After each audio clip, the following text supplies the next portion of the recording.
विश्वविद्या विबोधकं विश्ववन्द्यं सदा वन्दे विश्वाराध्यं जगद्गुरुम्।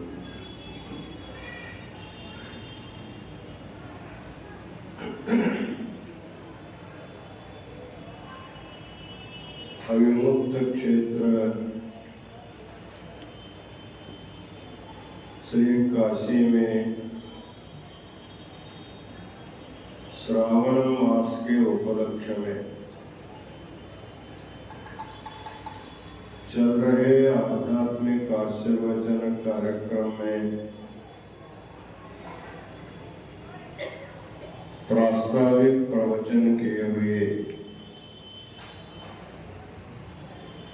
श्री सिद्धलिंगेश्वर स्वामी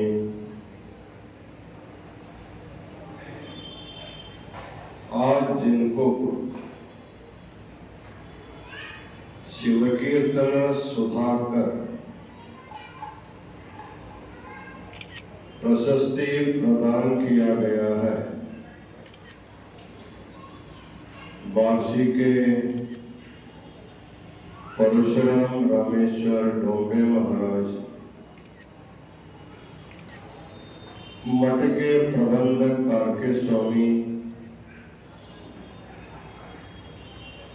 जगद्गुरु विश्वाराध्य गुरुकुल के प्राध्यापक और समस्त विद्यार्थीगण,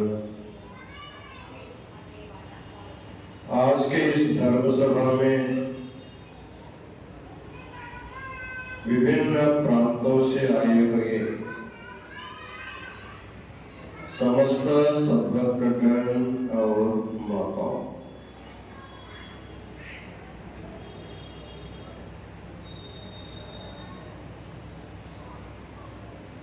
आज एक उत्तम संयोग था। बार्शी के परशुराम रामेश्वर डोंगे महाराज, उनको आज इस पवित्र श्रावण मास में शिव कीर्तन सुधाकर प्रशस्ति दिया गया है।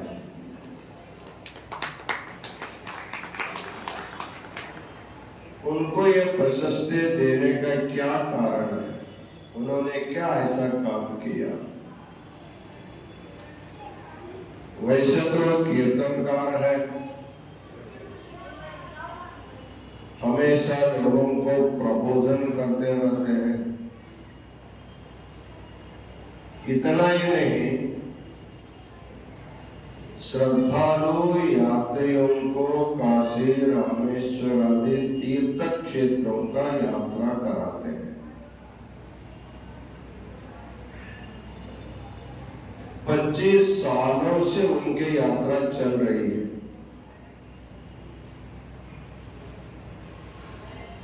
उन्होंने काशी एक बार नहीं, 2 बार नहीं, 1 से 35 बार काशी की यात्रा किया। जो आदमी काशी आता तो रामेश्वर को जाना पड़ता है। उन्होंने लगभग 29 बार रामेश्वरम की यात्रा भी कराया है। इन 25 सालों में उन्होंने 31,000 लोगों को यात्रा करवाया। ऐसे इनकी समाज सेवा देखते हुए आज डोंगे महाराज को शिव कीर्तन सुधाकर प्रशस्ति देकर के सम्मानित किया गया है।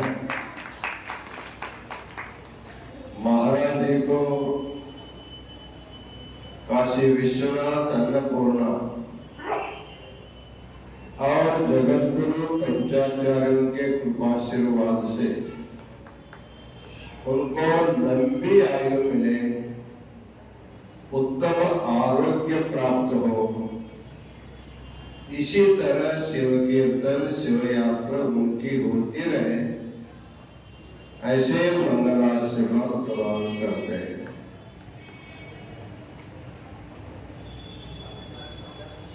आज के प्रास्ताविक प्रवचन में हमारे गुरुकुल के विद्यार्थी कन्नड़ भाषा में पंचाचार्यों के प्राकट्य के बारे में, उनकी महिमा के बारे में, इसी प्रसंग में अनिवार्य अष्ट सिद्धियों के बारे में बहुत ही सुंदर प्रवचन किया है। उनकी प्रवचन कला उत्तरोत्तर वृद्धिंगत हो, यह हम उनको मंगलाशीर्वाद प्रदान करते हैं। अब प्रस्तुत विषय पर हम आएंगे। विगत 2 दिनों से हम लोग वीरशैव पंचसूत्रीयम नामक दार्शनिक काव्य के ऊपर प्रवचन कर रहे हैं।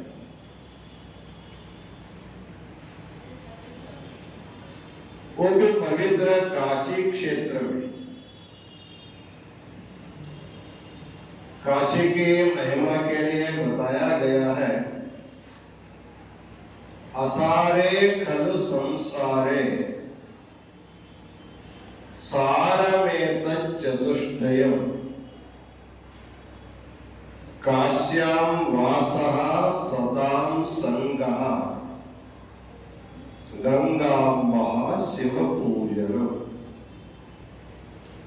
इस संसार को असार कहा गया, असार संसार।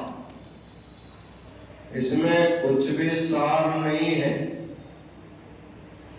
100 साल तक संसार करके जब आदमी प्रस्थान करता है, उसके हाथ में कुछ भी नहीं रहता। करोड़ों संपत्ति संपादन करता है, बड़े बड़े अधिकार को पाता है, जीवन भर ऐश आराम का जीवन बिताता है। जब इस लोक से प्रस्थान करने का समय आता है, तब उसके पास न घोड़ा रहता है, न घोड़ी रहती है, न बंगला रहता है, न अधिकार रहता है। संपादन किए हुए संपत्ति की एक कौड़ी भी उसके साथ नहीं रहती है। इसलिए संसार को असार कहा गया। कितने साल कितने जन्मों में तुम संसार करने पर भी तुम अंतिम समय में खाली हाथ ही जाना तुमको, इसलिए संसार असार है। असारे खलु संसारे सारमेतत् चतुष्टयम्। यद्यपि संसार असार है, लेकिन इस असार संसार में भगवान ने 4 सार रखा है पाने के लिए। तुम अपना दैनंदिन जिंदगी बिताते हुए इन 4 बातों के तरफ ख्याल रखना चाहिए। वो क्या है? कहते हैं पहला सार है काश्याम वासः। यदि तुम्हारे 100 साल के जिंदगी में एक बार भी काशी यात्रा करने का सौभाग्य मिल गया, और अपने पुण्य के कारण कुछ दिन कुछ महीना काशी में वास करने का सौभाग्य मिल गया, तो समझ लो तुम अपने जीवन में कुछ न कुछ सार प्राप्त किया। काशी वास के लिए बताते हैं, काशी शिव का गर्भ माना जाता है। जो जीव शिव के गर्भ रूपी काशी में आकर के 1 दिन 2 दिन 9 दिन 9 मास जितना शक्य है उतना यदि वास करेगा, उसको शिव के गर्भ में वास करने का पुण्य के कारण अगले जन्मों में माता का गर्भवास उसको नहीं मिलता। अर्थात जो काशी वास करके जाएगा उसको पुनर्जन्म नहीं है। ऐसे काशी में वास करना ये जीवन का एक बड़ा सार माना जाता है। तो कहते केवल काशी में आया, खाया पिया, सो गया, इससे नहीं चलता। काशी वास करने पर भी कुछ करना पड़ता है। तो क्या करते हैं? सताम संगहा। काशी में जहां पर भी सत्संग होता हो वहां जा करके बैठ करके 4 बातें सुननी चाहिए। काशी के जितने घाट्स है, दशाश्वमेध घाट वगैरह,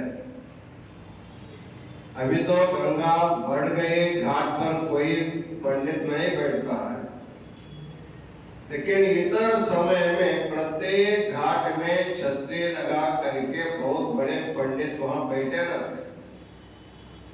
कोई गीता का प्रवचन करता है, कोई भागवत का प्रवचन करता है, कोई रामायण का प्रवचन करता है। इस तरह हमारे देश के जो आध्यात्मिक ग्रंथ है उनका पारायण, कीर्तन, प्रवचन चलता रहता है। तो काशी जंगमवाड़ी मठ में भी इस प्रकार का सत्संग प्रवचन हमेशा चलता रहता है। जो भी काशी में वास करता है उसको जहां भी सत्संग का संधि मिले वहां जा करके सताम संगहा, संतों के सहवास करके 4 बातें सुननी चाहिए। ये जीवन का दूसरा सार माना जाता है। तीसरा सार है गंगांबा। काशी में गंगा उत्तर वाहिनी है। वैसे तो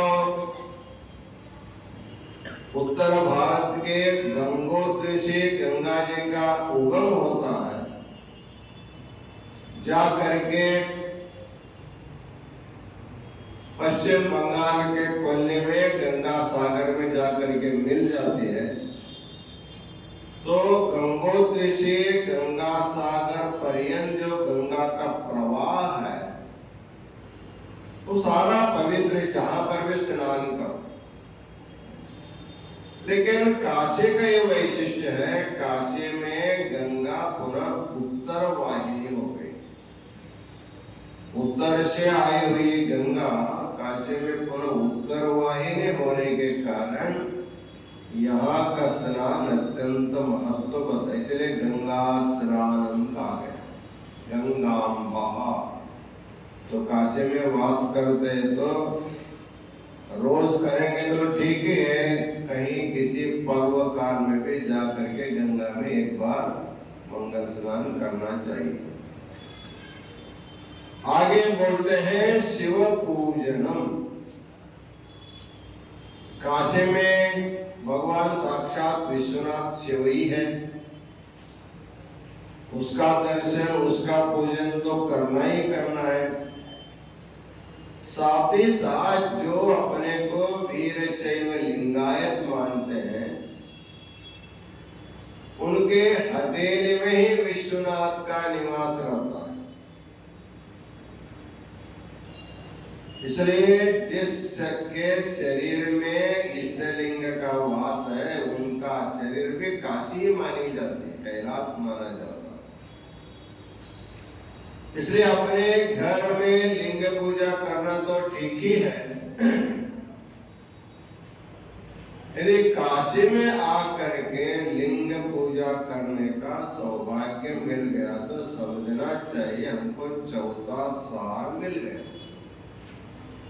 तो 4 सार है, काशी में वास करना, संतों के साथ सहवास करना, और गंगा में स्नान करना, और भगवान शिव की पूजा करना।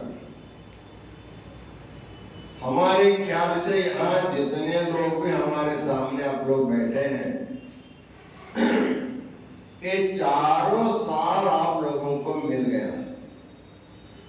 काशी में वास हो रहा है, गंगा सा स्नान भी कर रहे हैं, जगत गुरु महास्वामी जी के साथ इष्टलिंग पूजा भी कर रहे हैं,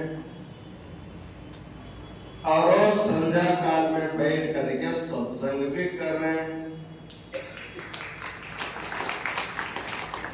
इसलिए जितने लोग भी हमारे सामने बैठ करके सुन रहे हैं, केवल जंगमवाड़ी मठ में नहीं, हमारे फेसबुक के द्वारा जितने लोग भी जहां जहां अपने गांव में अपने कमरे में बैठ करके सुन रहे हैं, उन सब लोगों को ये चारों फल, चारों सार उनको अवश्य मिल रहा है। ऐसे सबको मंगलाशीर्वाद प्रदान करते हैं। इस सत्संग में हम लोग क्या करते हैं, सुनते हैं। एक भगवत कथामृत का अनादि जगत गुरु सदाशिव का, आदि जगत गुरु पंचाचार्यों का जो कथा महिमा उपदेश सुनने का जो अवसर हम सबको मिला है, ये सबसे बड़ा हमारे को शुद्ध करने का ये कार्य है। आप लोग प्रतिदिन स्नान करते हैं, स्नान करने से शरीर का जो मलिनता वो दूर हो जाता है। लेकिन भगवान ने हमको एक से एक नहीं 3 शरीर दिया। एक स्थूल शरीर है, दूसरा सूक्ष्म शरीर है, तीसरा कारण शरीर। तो स्थूल शरीर की शुद्धि स्नान से हो जाती है। आपका अंदर का जो मन रूपी जो सूक्ष्म शरीर, मन, बुद्धि, चित्त, अहंकार, पंच ज्ञानेन्द्रिय, पंच कर्मेंद्रिय, पंच प्राण, जो 19 तत्वों का जो हमारा सूक्ष्म शरीर है, उस शरीर को शुद्ध करने के लिए, पवित्र करने के लिए हमको सत्संग में बैठ करके सत्कथा का श्रवण करना पड़ता है। इसलिए कन्नड़ के वचन का बोलते हैं, मण्य मासिदೊಡೆ महा वज्रव ಮಾಡುವುದು, ಬಡ್ಯ ಮಾಸಿದೊಡೆ ಮಡಿವಾಳನಿಗಿಕ್ಕುವುದು, ಮದವು ಮಾಸಿದೊಡೆ ಶಿವಾನುಭವ ಮಾಡುವುದು। बहुत सरल है। यदि सिर गंदा हो गया तो हम लोग उसको मंगल स्नान करके स्वच्छ कर सकते हैं। कपड़ा गंदा हुआ तो ड्राइंग को दे सकते हैं और शुद्ध धो सकते हैं। लेकिन मन मलिन हो गया, बुद्धि मलिन हो गई, चित्त मलिन हो गया तो कैसे धोएंगे? ಕತೆ ಸತ್ಸಂಗವ ಮಾಡುವುದು, ಶಿವಾನುಭವ ಮಾಡುವುದು। इसलिए सुंदर श्लोक आता है, शृण्वतां स्वकथां भक्त्या आदिदेवः सदाशिवः हृद्यन्तस्थो यवग्राणि विधुनोति निरंतरम। कहते हैं शृण्वतां स्वकथां भक्त्या, हम लोग जिस किसी की कथा चरित्र महिमा सुनते हैं, हम लोग इस कथा में आदि अनादि जगत गुरु सदाशिव की कथा सुनते हैं, आदि जगत गुरु पंचाचार्य की कथा सुनते हैं। तो जिनकी कथा हम लोग सुनते हैं वो चुप नहीं बैठते, कहते हैं शृण्वतां स्वकथां भक्त्या। जे लोग भक्ति से भगवान शिव की कथा का श्रवण करते हैं, जिसकी कथा जिसकी महिमा हम लोग सुनते रहते हैं, वो क्या करते हैं, तुम लोग उनकी कथा सुनते रहो और अंदर जा करके आदिदेव सदाशिवः हृद्यन्तस्थो ह्यभद्राणि, आपके हृदय में, मन में, बुद्धि में निवास कर जो अभद्र विचार है, जो अमंगल विचार है, जो अशुभ विचार है, उनको विधुनोति निरंतरम, को स्वच्छ धो डालता है। जैसे हम लोग धोबी को कपड़ा दे करके गपचुप बैठ जाते हैं, धोबी क्या करता है, स्वच्छ करता है ना, वैसे हमको मन शुद्ध करने के लिए हमको कुछ करने की जरूरत नहीं है। हम भगवान के नाम की महिमा, भगवान के चरित्र की महिमा, भगवान की लीलाओं की महिमा, भगवान का तात्विक स्वरूप के बारे में हम केवल शांति से सुनते बैठ जाएंगे। जिनकी कथा हम लोग सुनते हैं वो अंदर प्रवेश करता है, प्रवेश करके अपने मन को, बुद्धि को, चित्त को, अहंकार को, पंच ज्ञानेन्द्रियों को, पंच कर्मेंद्रियों को, पंच प्राणों को धो धो करके स्वच्छ करता है। हम भगवान का ध्यान करेंगे तो भगवान हमको शुद्ध करता है। इसलिए भगवान का ध्यान क्यों करना, भगवत कथा क्यों सुनना, क्योंकि जिसकी शुद्धि हम कर नहीं सकते। कपड़ा धो सकते हैं, शरीर धो सकते हैं, सिर धो सकते हैं, हाथ पैर धो सकते हैं, तो मन तो हमारे हाथ में नहीं आएगा, बुद्धि हमारे हाथ में नहीं आएगी, हमारा चित्त अहंकार हमारे हाथ में नहीं आता है। इसको किससे धोना, क्या करना है हमको मालूम भी नहीं है। इसलिए संतों ने बहुत सरल उपाय बताया। जिस मन को, जिस बुद्धि को जो मलिनता लगी है, वो आज की मलिनता नहीं, जब से तुम्हारा जन्म हो रहा है,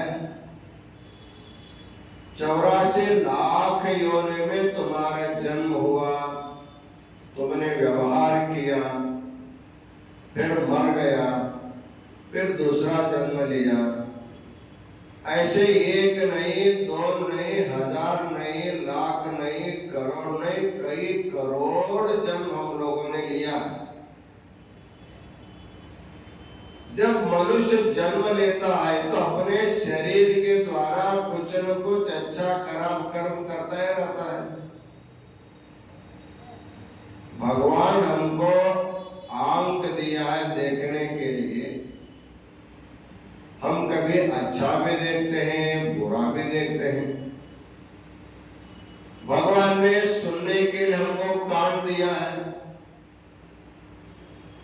कभी बैठ करके सत्संग में अच्छी बातें सुन लेते हैं, यहां से जाने के बाद क्या क्या सुनते हैं कुछ मालूम नहीं। हमारा देखने से, सुनने से, सूंघने से, छूने से अच्छा भी होता है, बुरा भी होता है। आप अच्छे करेंगे तो तुम्हारे अंतःकरण में पुण्य का संचय होगा, और तुम बुरा कर्म करोगे तो मन में पाप का संचय होने लगता है। ना भुक्तम क्षीयते कर्म कल्पकोटि शतैरपि। हमारा किया हुआ जो कर्म होते हैं, हमारे चित्त में अंतःकरण का संचय होता रहता, संग्रह होता रहता है। जैसे आप लोग उद्योग धंधा करके धन संग्रह करते, संचय होता रहता है, लाख का, 2 लाख, करोड़ ऐसे बढ़ता जाता है।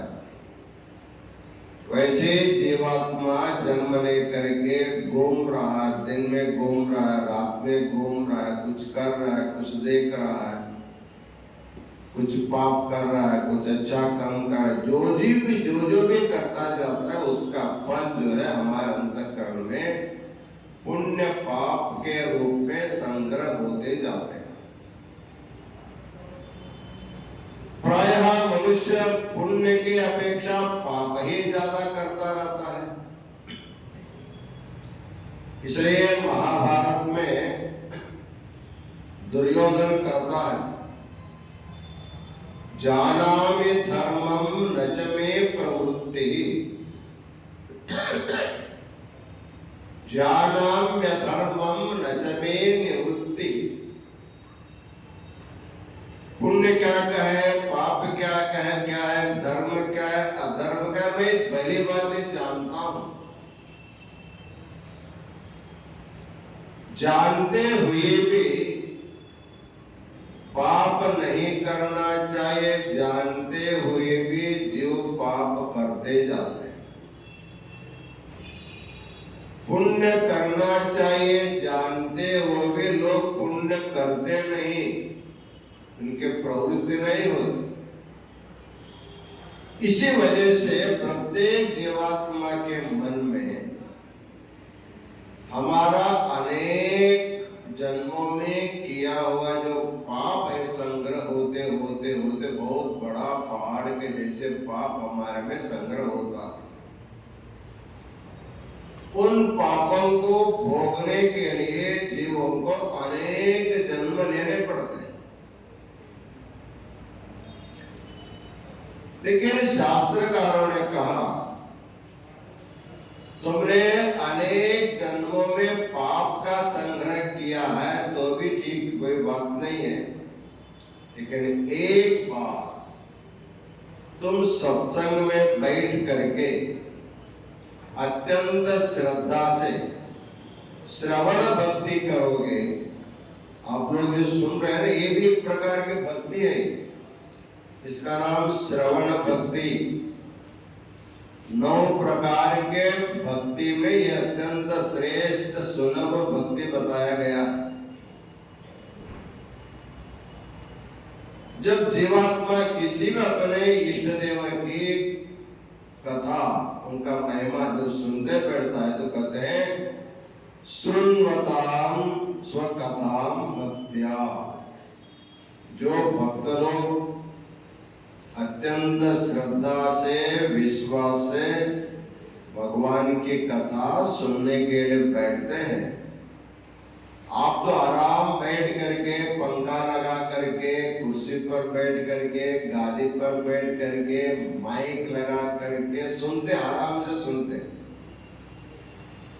लेकिन तुम लोग आराम करते, लेकिन भगवान को कहाँ आराम? उनको चिंता हो जाती है, अरे ये तो मेरा नामस्मरण कर रहा है, मेरी कथा सुन रहा है, मेरी लीलाओं को भक्ति से श्रवण कर रहा, तो मुझे इनके लिए क्या करना चाहिए? वो जहां भी अपना लोक परलोक सब छोड़ करके यहाँ भाग के आएगा। कहाँ आएगा? तुम्हारे पास आएगा। तुम्हारे पास आकर के तुम्हारे अंदर प्रवेश करेगा, क्योंकि तुम भक्ति से उनको ध्यान करते हैं। जैसे आपने श्रवण करना शुरू किया, वैसे भगवान अंदर आकर के बैठता है। बैठ करके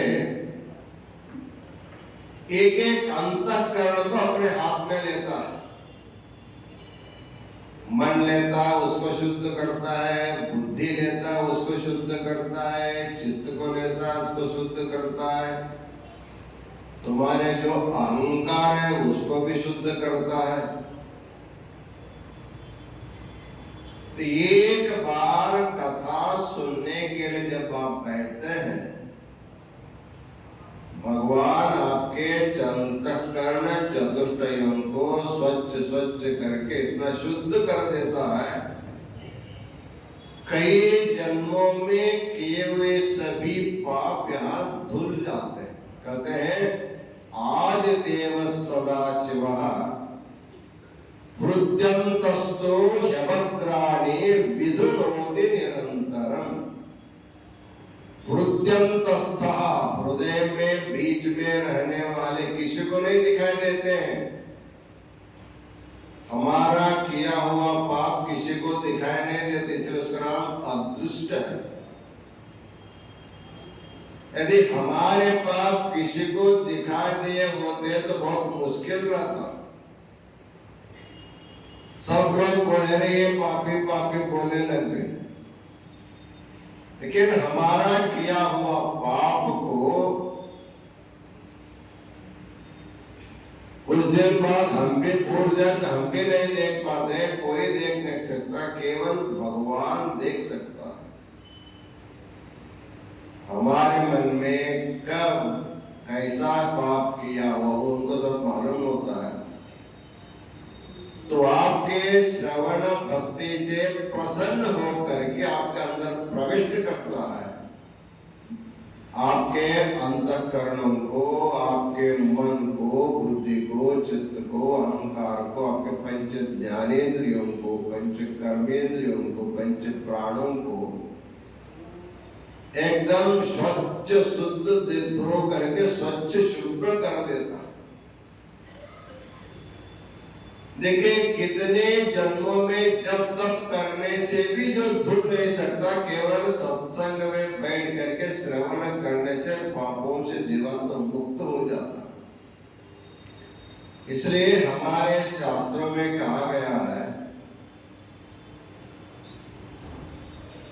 ये जप तप अनुष्ठान और तीर्थ यात्रा, इन सबसे महत्व का है बैठ करके भगवान की कथा का, महिमा का श्रवण करो। श्रवण करने से जो पुण्य मिलता है वैसा पुण्य किसी से भी नहीं मिल सकता। एक प्रसंग आता है, आप लोग सुने होंगे, वशिष्ठ और विश्वामित्र ऋषियों का नाम। विश्वामित्र बहुत बड़ा तपस्वी था। पहले तो राजा था, राजर्षि होने के लिए तपस्या करके बहुत पुण्य कमाया। उनके मन में बहुत बड़ा अहंकार था, मैं बड़ा तपस्वी हूं। जैसे हम लोग किसी दूसरे के घर में मिलने जाते हैं, वैसे एक बार विश्वामित्र ऋषि वशिष्ठ ऋषि के आश्रम में आए। कोई किसी के घर में अतिथि के रूप में जब जाता है तो अतिथि देवो मान करके उनको स्वागत सत्कार करते हैं। वैसे वशिष्ठ जी ने उनका स्वागत किया, सत्कार किया, आदर किया। आदर करने के बाद तो विश्वामित्र ने सोचा, हमारा इतना आदर स्वागत के लिए हमको कुछ देना चाहिए। कोई कुछ देता है तो हम भी उनको कुछ देते हैं। वैसे उनके स्वागत से प्रसन्न होकर के विश्वामित्र ने वशिष्ठ जी से कहा, हमारा बहुत बड़ा आपने स्वागत किया, इसलिए मेरे पास तपश्चर्या का बहुत बड़ा पुण्य है, उसमें से 1 साल तक जो मैं कठोर तप किया हूं उसका पुण्य आपको मैं दान देता हूं। वशिष्ठ प्रसन्न हो गए। कुछ दिनों के बाद एक बार वशिष्ठ विश्वामित्र के आश्रम में गए। विश्वामित्र को उनका स्वागत सत्कार किया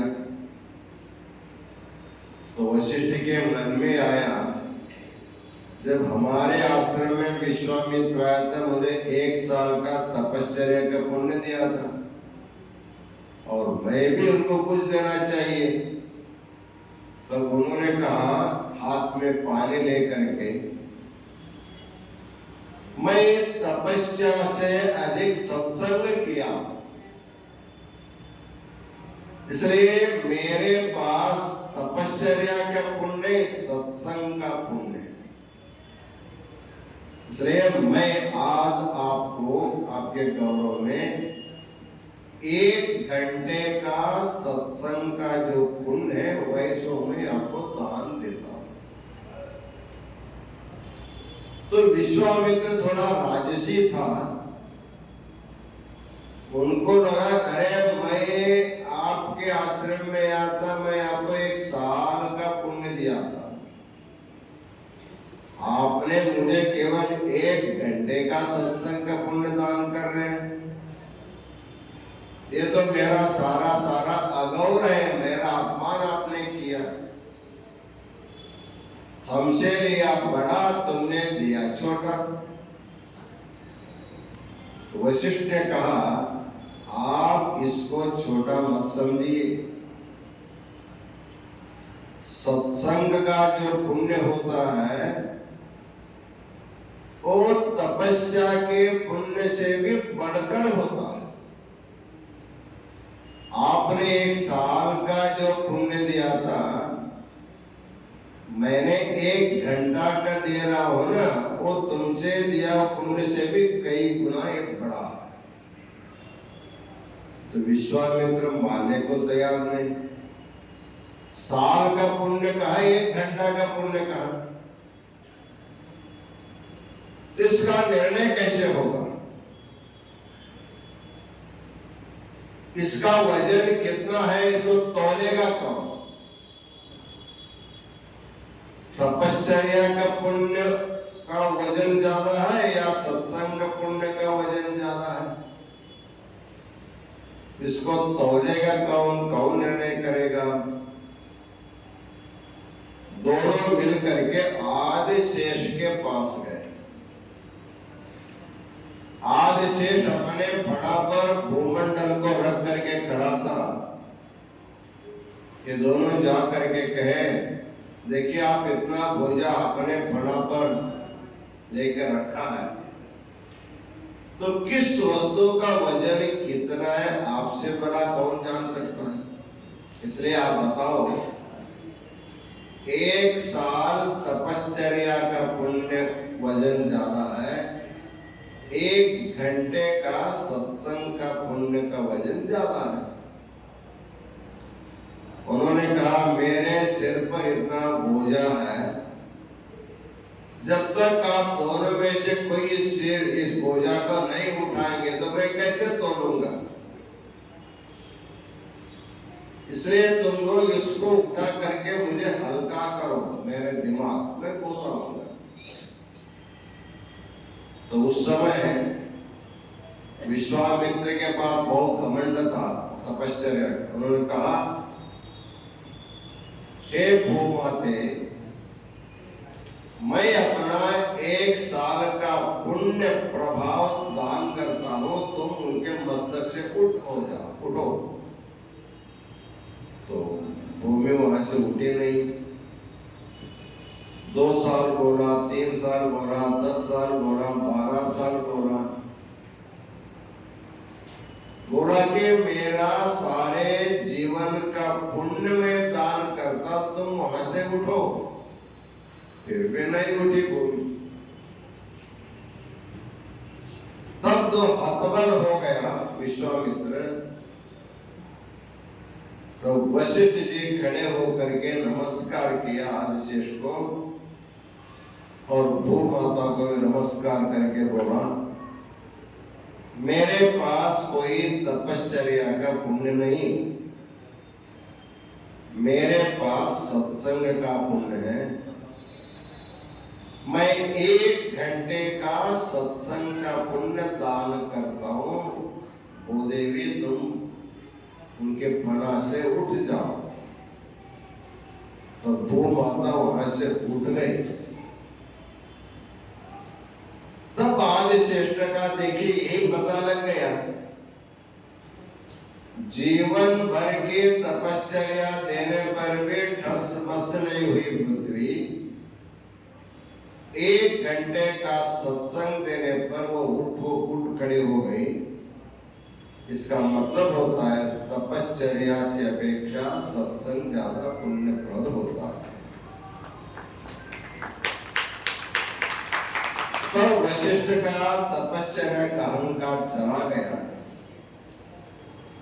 यहाँ कहने का तात्पर्य यदि श्लोक में जो बताया, सुन्वतां स्वकथां भक्त्या आदिदेव सदाशिवः हृद्यन्तस्तो ह्यभद्राणि विधुनोति निरंतरम।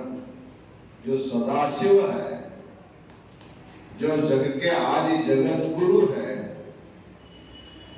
सारे गुरु परंपरा का जो मूल है, ऐसे सदाशिव की कथा, उनकी महिमा, उनका लीला जो सुनता है, कहते सुन्वतां स्वकथां भक्त्या, सदाशिव की और उनके आचार्यों की कथाओं को जो भक्ति से श्रवण करता है, तो आदिदेव जो सदाशिव उनके हृदय में प्रवेश करके,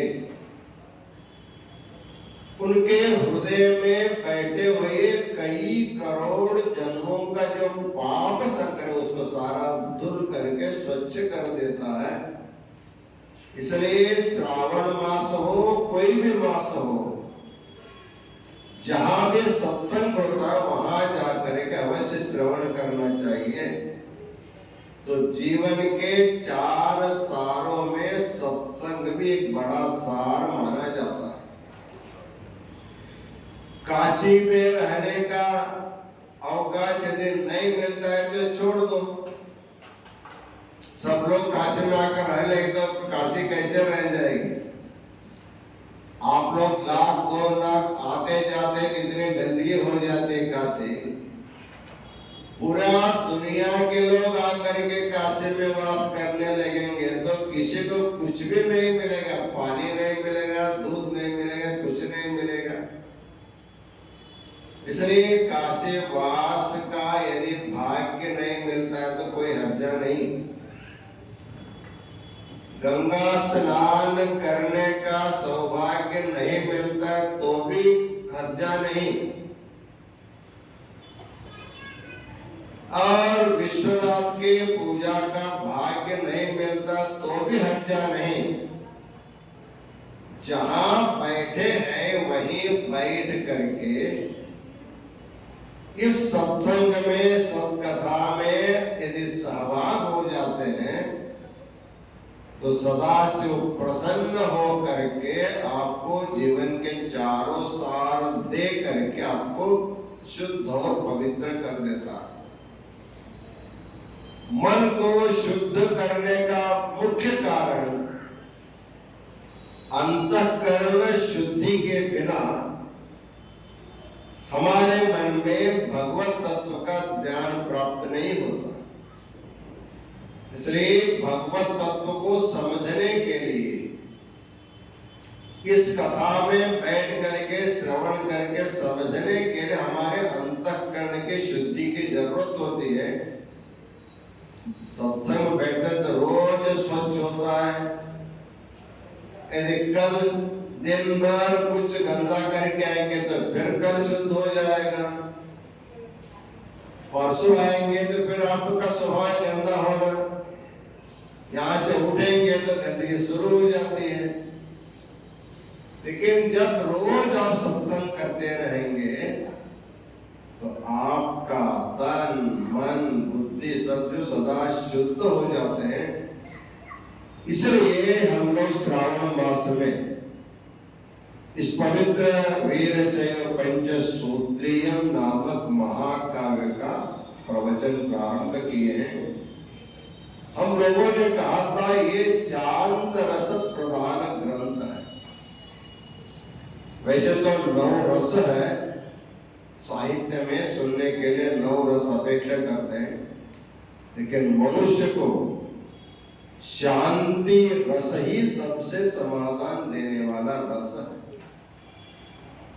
वैसे तो हम लोग रस प्रेमी हैं, सुनने के लिए अच्छा अच्छा श्रृंगार वीर करुण अद्भुत हास्य रस चाहिए। जब भोजन के लिए बैठेंगे षड्रस चाहिए। इसलिए प्रत्येक जीव रस प्रेमी है, रस का अपेक्षा करता है। तो हम लोगों ने बहुत रस स्वीकार किया,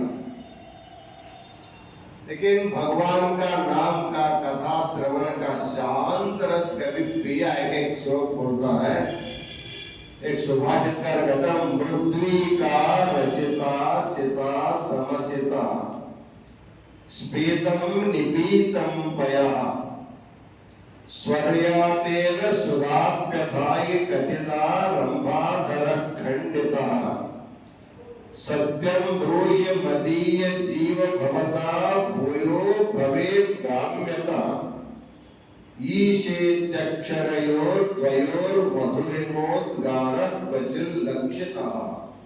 एक बहुत बड़ा प्रश्न करता सुभाषित का, तुम तो रस प्रेमी है, तुमने बहुत रस का आस्वादन किया। कहते पृथ्वी का रसिता,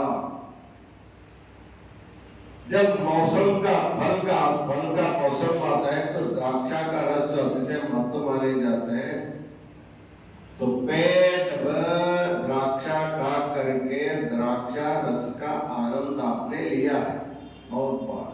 मृद्वी का रसिता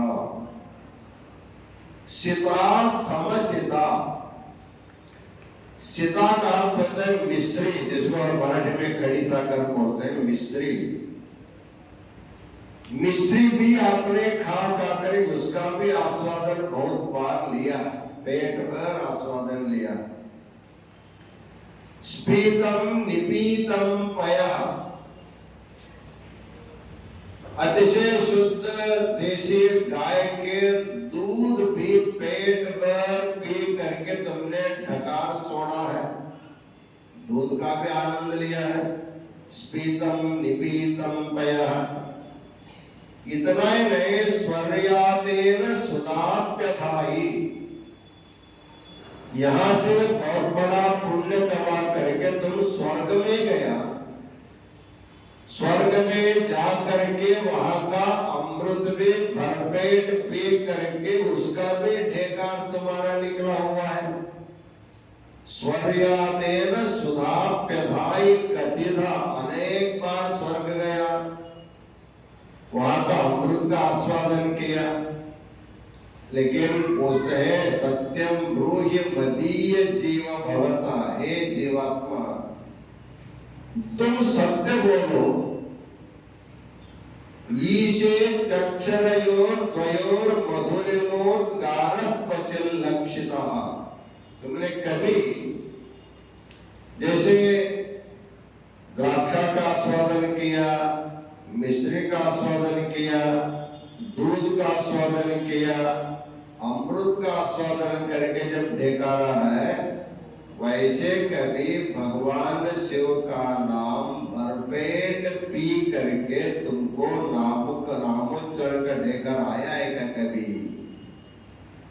ईशे अक्षरयोर द्वयोर मधुरिमो गारक बचिल लक्षिता, अर्थात हम लोग सब रसों का आस्वादन किया है, लेकिन भगवान नाम स्मरण का रसास्वादन करते थोड़ा थोड़ा करते हैं, लेकिन भरपेट जैसे पूरा पेट भर खाने से डकार आता है, वैसे मन तृप्त होने तक भगवान का नाम स्मरण, भगवत कथा का श्रवण तुमने कभी किया है? ऐसा प्रश्न करता है।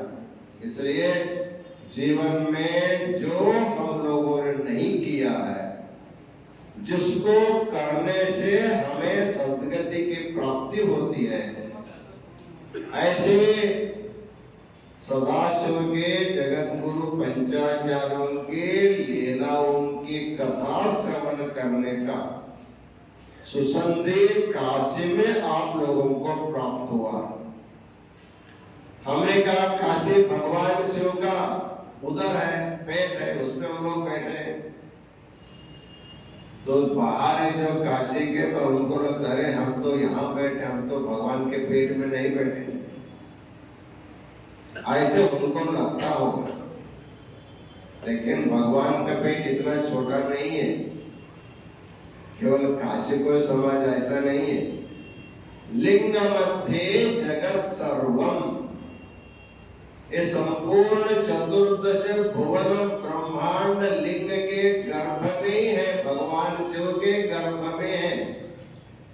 चाहे तुम काशी में बैठे हो, चाहे तुम अपने गांव में कहीं बैठे हो, किसी देश में बैठे हो, किसी कोने पर बैठे हो, तुम भगवान शिव के गर्भ में ही बैठे ऐसे भावना करके काशी से होने वाले इस शिव कथा में आचार्यों के जीवन चरित्र में लीलाओं को सुनने का सौभाग्य यदि आपको मिल रहा है, समझो आपका जीवन कल्याण का समय नजदीक आ गया है।